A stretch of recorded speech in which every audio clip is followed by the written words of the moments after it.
Maintenant à notre rendez-vous culture avec Sylvia Garcia et nous restons en Algérie où on va retrouver Mohamed Kassi en direct d'Alger et de son salon du livre.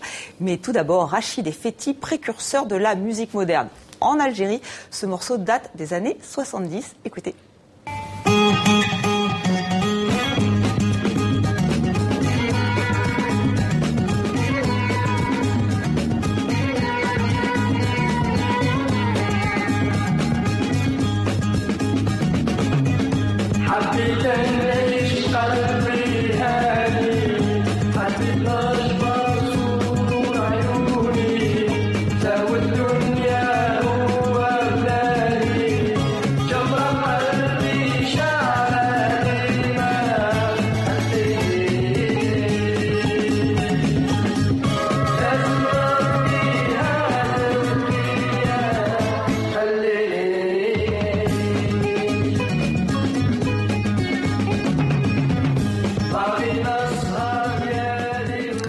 Bonsoir Sylvia. Bonsoir Estelle. Donc je dois prononcer correctement, je l'espère, Habit and Ish, c'est le titre de ce morceau des frères Rachid Effetti, bien connus des Algériens, mais j'ai cru reconnaître une personnalité assez connue en France notamment. Je vais vous expliquer. Ils font partie, les frères Rachid Effetti, de cette vague d'artistes qui a éclos au lendemain de l'indépendance. Ils comptent parmi les chanteurs les plus populaires des années 70 et 80 en Algérie.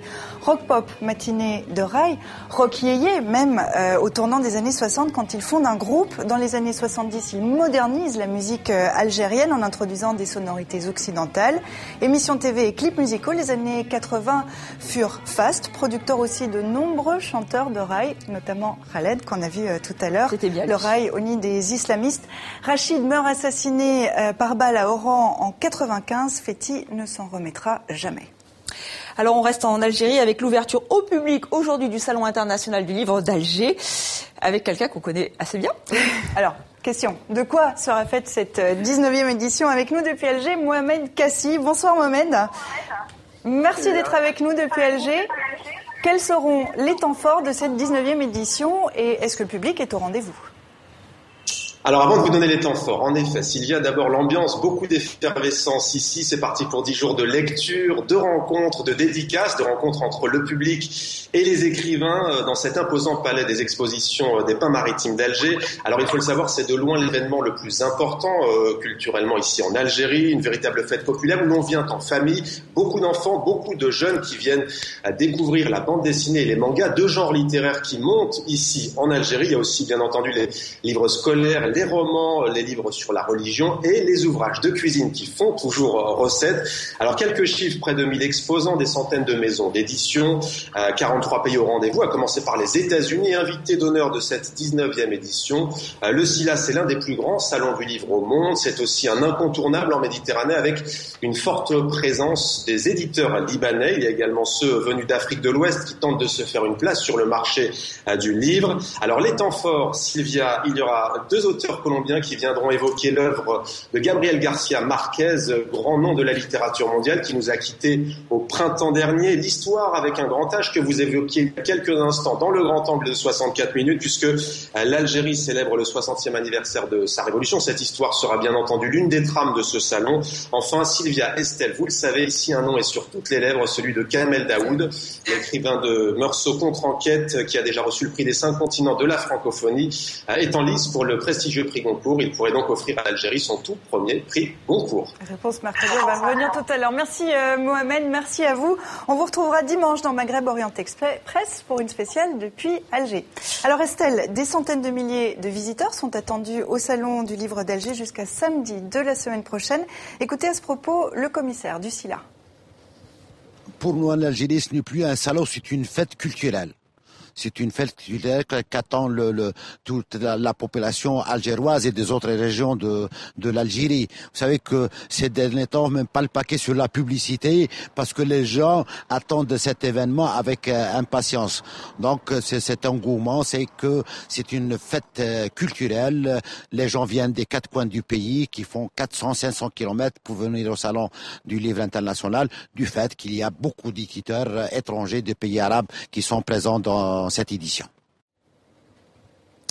Voilà, alors on évoquait le prix Goncourt qui sera décerné mercredi. Kamel Daoud est dans la shortlist, la liste, ils sont plus que 4, les 4 finalistes, pour parler en français. La saison des prix littéraires ne fait que commencer, ça y est, c'est fait. Le Grand Prix du roman de l'Académie française est décerné à, roulement de tambour, non on le sait maintenant, à Adrien Bosc pour son premier roman Constellation, chez Stock, une enquête sur le crash légendaire dans lequel périt Marcel Cerdan et une réflexion sur le destin. C'est une belle récompense pour ce jeune auteur de seulement 28 ans, Estelle. Et ce jeudi est une chronique culturelle littéraire avec l'anniversaire d'une émission que vous, téléspectateurs de TV5 Monde, vous connaissez bien. 5000 numéros d'un livre, un jour, autrement dit 5000 livres lus et chroniqués, 25 ans d'émission. Alors pour fêter ça, Olivier Barraud et son équipe proposent un moteur de recommandation de lecture. On répond d'abord à quelques questions, fiction, non-fiction, roman, polar, poésie, etc. Un choix de livre est proposé avec, pour chacun, la chronique, voilà qui sort du cadre promotionnel habituel et des rentrées littéraires. Une trouvaille maintenant avec de mystérieuses initiales. Qui se cache derrière JM ? Défi lancé au département d'histoire de l'art de l'université de Victoria au Canada.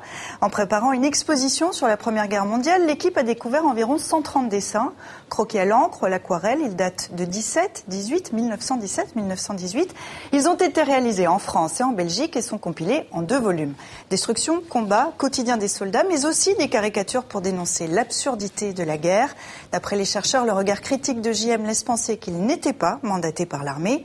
Découvrir qui il est relève de la gageure. Principal indice, une dédicace à sa fille Adèle. Et face à l'ampleur de la tâche, les chercheurs lancent un appel à l'aide au public. Merci, appel lancé.